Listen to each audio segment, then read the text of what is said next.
আমি এসেছি তেলের বন্যায় ভাসিয়ে দেব সব। রোজা রেখেছো বলে কি আমাকে বাদ দেবে? আজ ইফতারের আসল রাজা আমি। বাঁচাও, আমার দম বন্ধ হয়ে আসছে। এই পোড়া তেল আমার শরীর সহ্য করতে পারছে না। অস্বামী বেগুনি, পবিত্র রমজান মাসে সঙ্গম করার কথা, কিন্তু তোমরা মানুষকে অসুস্থ করে দিচ্ছ। পাকস্থলী অভিযোগ করেছে তোমাদের কারণে তার শক্তি শেষ, নামাজ পড়ার ক্ষমতাও থাকছে না।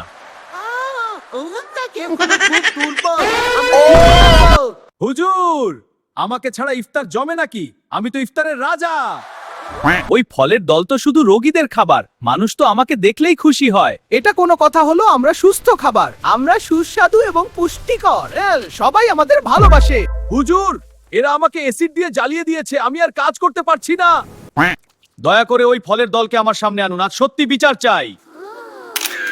আমাকে ঠান্ডা করবে বিচারক সাহেব, আমি শরীরের সাথে সাথে শক্তিও যোগাই। আমি কোনো আমি শরীরে পানির অভাব পূরণ করি, সারাদিনের ক্লান্তি এক নিমেষেই দূর করে দিই।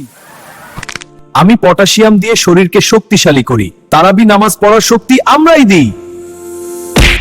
ওই বেগুনি খেয়ে তো মানুষ শুধু ঝিমায়। আজকে হ্যাঁ, ইহার তেলের ধোঁয়ায় সকলেই ঝিমাইতেছে, আমি খুব ঘুম পাইতেছে। সব প্রমাণ স্পষ্ট, জিভের স্বাদের জন্য শরীর নষ্ট করা বোকামি। এই আদালত ভাজা পোড়া গ্যাংকে।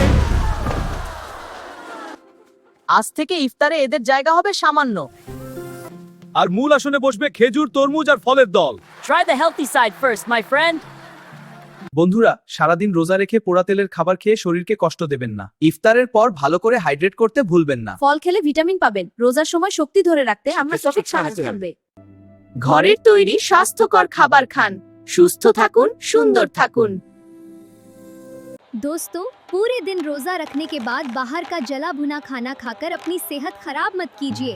घर का बना हेल्दी खाना खाइए।